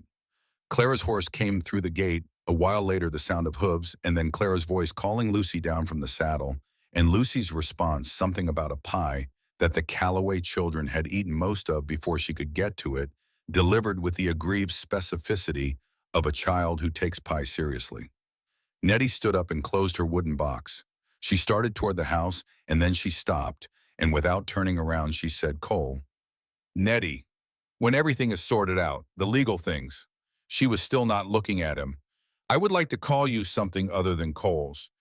He looked at her back, her straight 15-year-old back, with the posture she had gotten from somewhere from her mother, probably from deciding that she would hold herself upright regardless of what the world was doing. "You can call me whatever you like," he said. She turned then just slightly, just enough to show him the side of her face. "Pa," she said, quietly, as if confirming something she had already decided on and was now making official. Something moved in Cole's chest that was larger than what he had expected, that filled more space than he had known was available. "All right," he said. His voice was level, just barely. Nettie nodded once and went inside. Lucy came around the corner of the cabin at a run, hair coming undone from its braid, cheeks red from the ride, and stopped in front of Cole with her hands on her knees, catching her breath. "There was a whole pie," she informed him, and Marcus Calloway ate 3 pieces before anyone counted. "That does seem like a lot," Cole said. "It was definitely a lot," Lucy said. "Clara said it was his mother's kitchen, and she couldn't say anything, but you could tell she thought so too." Clara came through the gate, leading both horses, and she looked across the yard at Cole, and he looked back, and she read something in his face that made her look toward the house where Nettie had gone and then back at him, and the question in her eyes answered itself. She brought the horses to the corral without saying anything. But when she passed him on her way back to the cabin, she put her hand on his arm for just a moment, briefly, lightly, the way you touch something you are glad is there. The dissolution came through on a Thursday in late November, 8 weeks and 4 days after Judge Harmon had filed the petition. He sent word through the post office, a brief official note in the judge's spare handwriting. Cole read it at the kitchen table with Clara across from him and Nettie beside her, and Lucy eating breakfast and paying no attention to legal documents. He handed it to Clara. She read it. She set it down. "Well," she said. "Well," he agreed. Lucy looked up from her bowl. "What?" "Nothing that affects your breakfast," Nettie told her. Lucy returned to her bowl. That evening after supper, after Nettie had taken Lucy to the back room for the night, Cole sat at the table and Clara sat across from him, and the lamp was burning between them, and he did not perform the thing he had been thinking about for 8 weeks. There was no performance in him. There never had been. He said what was true in the way he had always said what was true, plainly and without decoration. "Clara," he said, "I want to marry you, not because of Grove or the law or any external reason, because I want to wake up every morning and know you're here, because Nettie and Lucy deserve a name that belongs to them fully, because I have been in love with you since I was 16 years old sitting beside a creek, and I am not interested in pretending otherwise for another hour." He held her eyes across the lamp. "If you are willing." Clara looked at him. She had the look she sometimes had at the end of a day that had asked a great deal of her, the look of someone who has held things carefully for a long time and is in the presence of something that makes holding unnecessary. Not relief, something beyond relief. The look of a person setting down weight they had been so long carrying that they had stopped knowing it was weight. "Cole Reed," she said, "I kissed you when I was 13 years old and ran away because I was frightened of my own heart. I have been less frightened of it since I came here." She looked at him steadily with all of herself behind the look. "Yes, I am willing." He reached across the table. She put her hand in his. They sat like that for a moment in the lamplight in the small cabin on the Kansas plain, while the November wind moved across the grass outside and the girls slept in the back room and the stars did their enormous, indifferent work above the flat, wide land. Then Lucy's voice came from the back of the house, muffled by the door and the wall between them. "Nettie, I heard them say yes." Nettie's voice lower, patient. "Go to sleep, Lucy." "But I heard them." "I know." "Is that good?" A pause. "Yes," Nettie said. "That's good. Go to sleep." They married on a Saturday morning in December when the first real snow of the season had come down overnight and settled on the roof of the cabin and the branches of the oak at the edge of the yard and the fence rails and the top of every post in the corral, a light snow, not heavy, the kind that transforms a landscape into something it has been waiting to become. Judge Harmon came. Pete Calloway came with his wife, a small woman named Ruth, who had been watching this situation develop with the alert attention of someone who knew a good story when it was happening in front of her. Danny Fitch from the general store came, and three families from the neighboring properties, and the Calloway children who came, because where the Calloway adults went, the Calloway children went, and who spent the ceremony standing in a solemn row by the fence looking at the snow. Clara wore the black dress, the same dress she had worn stepping off the train in July, with its ivory buttons and its hem that showed the miles it had traveled.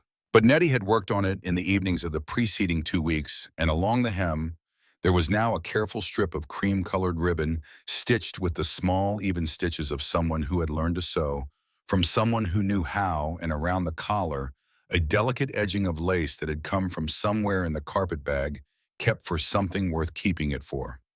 Not white, not fully black. Something in between, something that carried both what had been and what was becoming.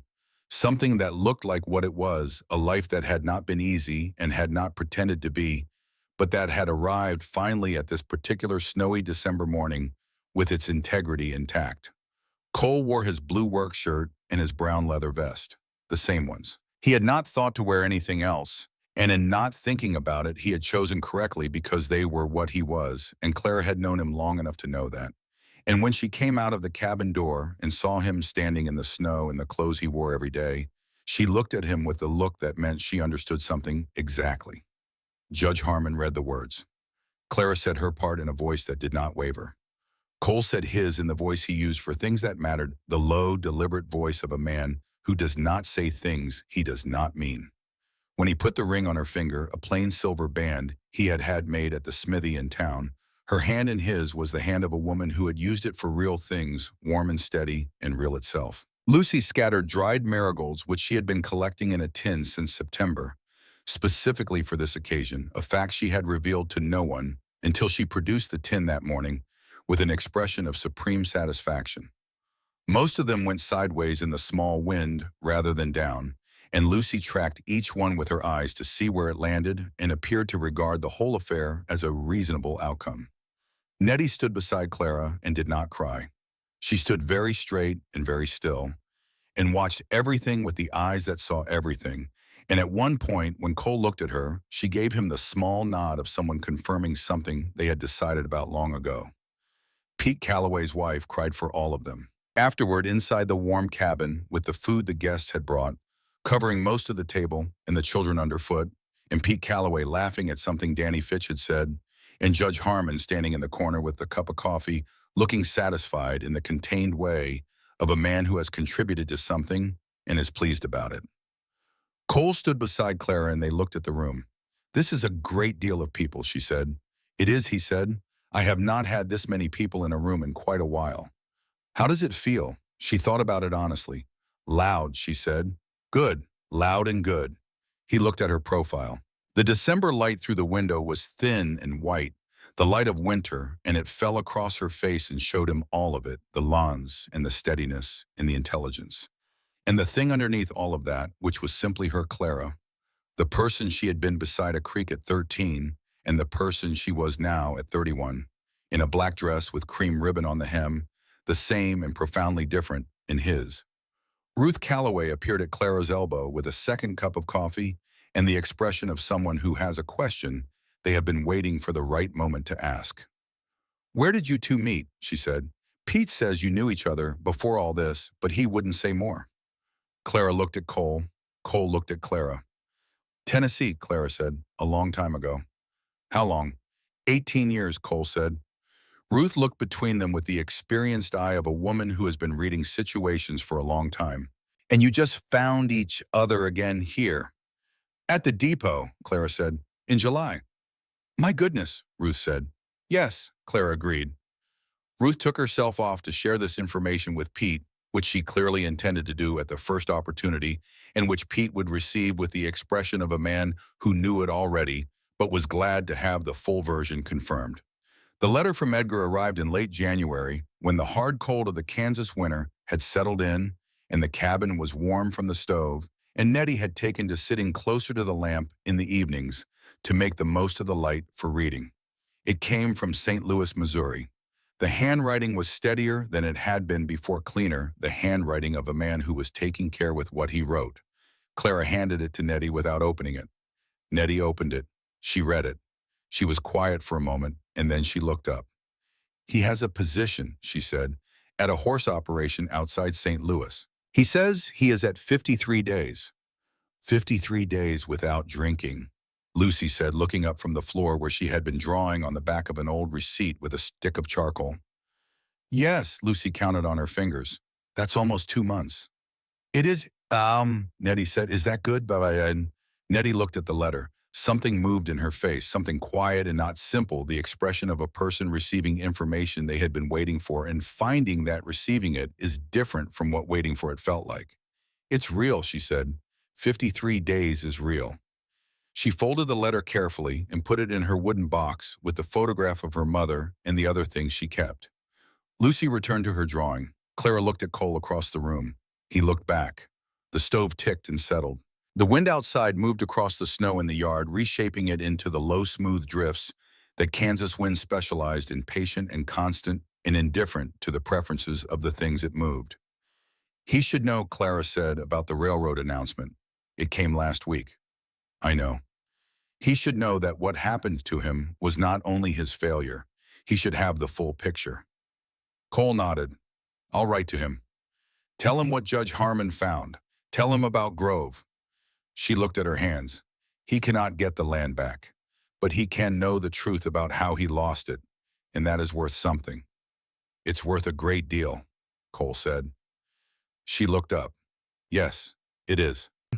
Spring came to Kansas the way it always did, without apology and without advance announcement. The grass turning green along the creek edges first, and then spreading outward across the plain in the slow, unstoppable way of things that have been waiting underground all winter and are now simply done waiting. Clara started the school under the oak tree in April. It had begun as tutoring Nettie and Lucy in the mornings, and then 2 Calloway children, because Ruth had asked if Clara might include them, and then 3 more from neighboring properties. And by the time the weather was warm enough to sit outside, it had become a morning session that ran 6 days a week under the oak with 8 children and 1 teacher, in a method that was Clara's own, built from the things she had learned and the things she understood about how children paid attention and what made them want to keep paying attention. She taught the way she did everything with complete and focused attention to what was actually in front of her, without performing it, without making it about herself. Nettie was her best student and had been from the beginning, but Nettie was also becoming something more than a student. She was becoming an assistant, then a co-teacher, in the quiet, gradual way that people become things when they are allowed to grow toward what they are good at. Cole watched this from the field, sometimes looking up from the work and seeing the figures under the oak tree, Clara's voice carrying across the yard, the children arranged in their loose semicircle, Nettie moving among them with a piece of chalk and the primer, Lucy sitting in the front with her legs crossed and her tongue between her teeth, concentrating ferociously on whatever she was being asked to do. He watched this and felt something that he did not try to name, because the right name for it was simple and available, and he did not need to make it more complicated than it was. He was happy, not without difficulty.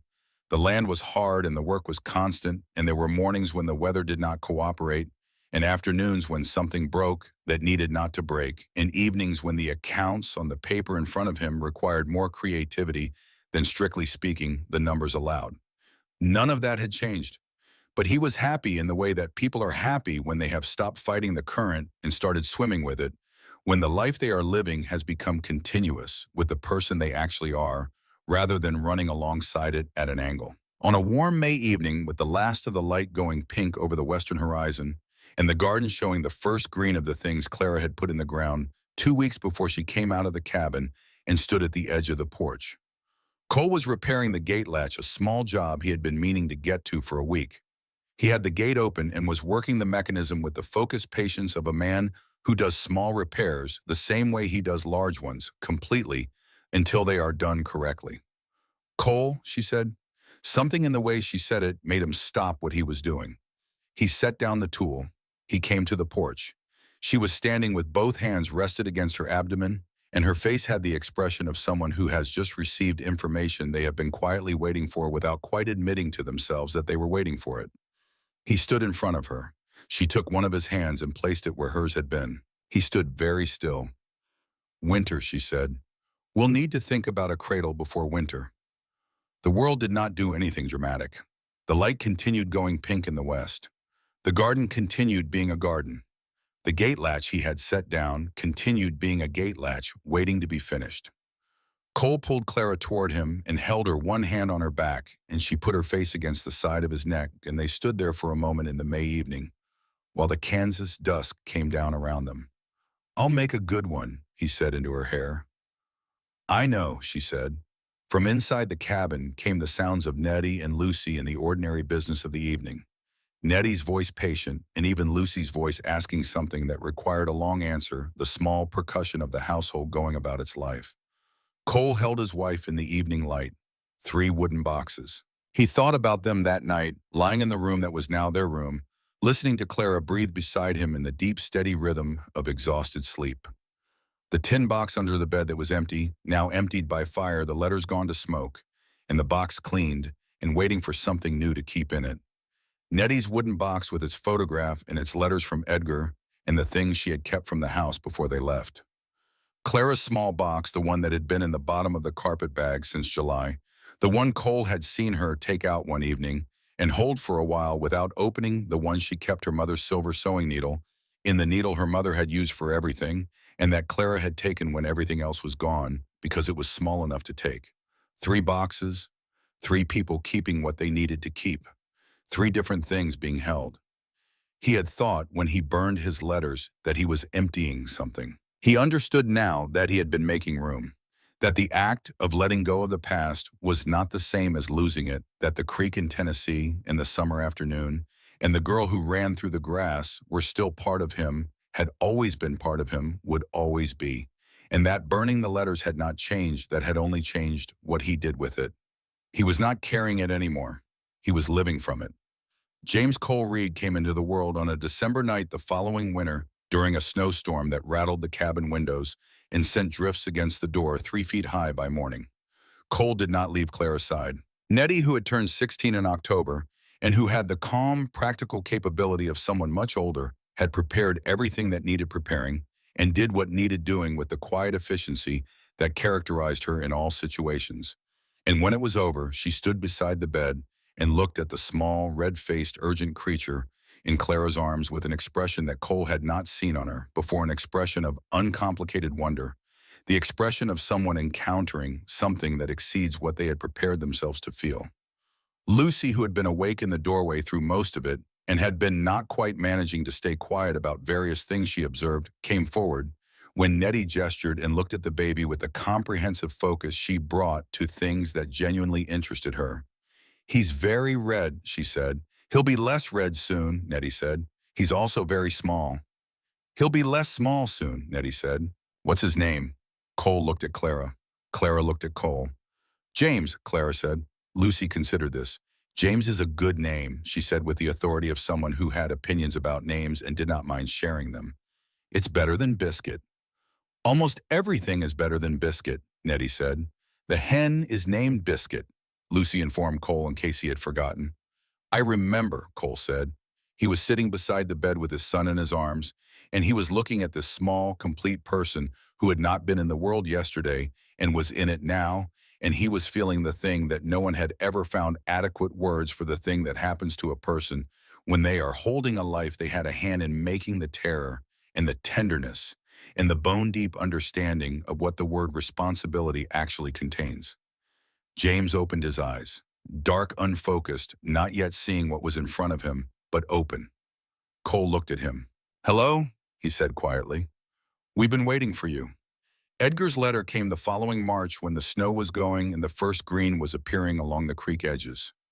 3 pages, the longest he had written in the steady, careful handwriting that had become his handwriting, now the handwriting of a man who was taking care with things. He was still in St. Louis. He had a room of his own at a boarding house. He had been offered a supervisory position at the horse operation, which he had accepted. He was at 412 days. He asked about the girls. He described the river in the mornings.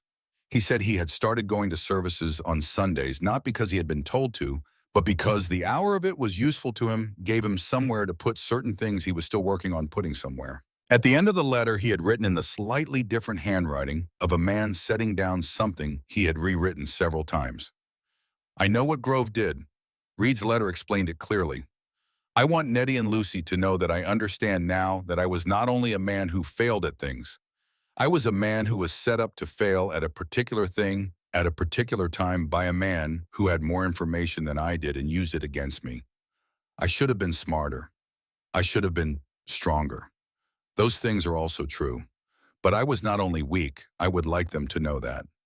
Nettie read the letter at the table with Lucy beside her. She read it twice. Then she read the last paragraph to Lucy, slowly explaining the parts that needed explaining. Lucy listened with the full attention she gave to things she understood were important. When Nettie finished, Lucy said, "So someone tricked Papa." "Someone did, yes." "That's not fair." "No," Nettie said, "it isn't. Papa should know that we know," Lucy said. "He does know. He wrote it to us so we would know." Lucy thought about this. "We should write back and tell him we know." "Yes," Nettie said, "we should." She got the paper, she wrote the letter. She let Lucy draw a picture of the horse Cole had taught her to ride, which she included in the envelope with the letter because she thought her father might like to see it. Cole sent the letter when he went to town for supplies. He handed it to the man at the post office counter and watched it disappear into the system that would carry it east to Missouri, to a boarding house, to a room where a man was counting days forward instead of backward. The evening after the letter was sent, Cole was finishing the last of the fence repair on the south side of the property when he heard the sound of the violin. Clara had been playing more regularly since spring. The instrument, which she had retrieved from a life that had not been kind to it, had been in good hands for long enough now that it had responded, had opened up, had given back what it was capable of. She played in the evenings sometimes, not often enough to be a performance, often enough to be simply part of the household's life. The way the stove's crackling was part of it, and Lucy's questions were part of it, and the sound of Nettie reading to James at bedtime was part of it. Cole set his tools down and stood by the fence. The music came through the open window, thin and clear, and carrying something that music always carries when it is being played by someone who has been away from it for a long time and has come back, something that is not quite sadness and not quite joy, but lives in the country between them. It was a melody he recognized. Her mother had played it. Clara had told him this once on a night when they were sitting on the step together, and she was telling him things about her childhood that she did not often tell, reaching back past the grief to the things that had been good before the grief, the particular things that only children remember because they are the things that shape you before you know you are being shaped. Her mother had played this melody on the evenings of the summer that was Clara's last good summer before everything changed, and Clara had sat on the porch and listened, and the sound of it had meant safety, had meant that the world was in its right arrangement, had meant that the person she needed most was nearby, and everything was as it should be. She was playing it now. In a cabin in Kansas 20 years later, with 2 daughters and a son asleep inside, with a man mending a fence in the last of the spring light, with 53 days somewhere and 412 days somewhere else, and 8 weeks once that had become years, she was playing the melody that her mother had played on those evenings, and the sound of it came through the window and went out across the land, the flat, wide Kansas land that did not stop for anything, and it went until the air took it and the wind took it, and it became part of the evening. Cole stood at the fence with his tools at his feet and his hands at his sides and listened. When it ended, he stood for another moment in the quiet. Then he gathered his tools and walked back toward the cabin across the yard he had built, and repaired and built again through the gate with the latch he had fixed on a December afternoon with snow on the ground, and a woman watching from across the room toward the door that stood open against the spring evening. He stopped in the doorway. Clara was at the window, the violin lowered now, the bow in her left hand, looking out at the yard with the expression of someone who has just done something they needed to do and is sitting in the aftermath of it. She turned when she heard him.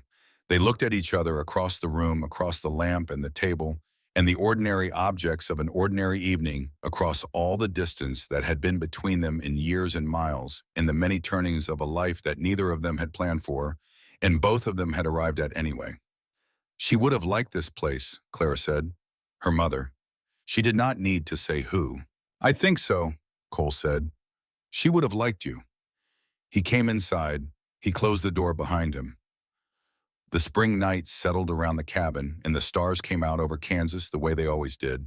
The same stars they had always been, the same indifferent and brilliant stars that did not know and did not care what had happened beneath them. And beneath them, a family was arranged in the ordinary postures of an ordinary evening. Nettie with her book, Lucy with her clay horse that she had been modeling for a week, James breathing in his cradle in the corner, a man and a woman at a table with a lamp between them. The land stretched out in all directions, dark and wide, and the grass moved in the wind, and somewhere to the south a creek ran over stones in the way it had always run, the way it would always run, the way creeks run when no one is watching, and when everyone is continuous and indifferent and useful, the way all the oldest things are useful by simply continuing to be themselves. Cole put his hand on the table. Clara put her hand on his. Outside, the Kansas night went on.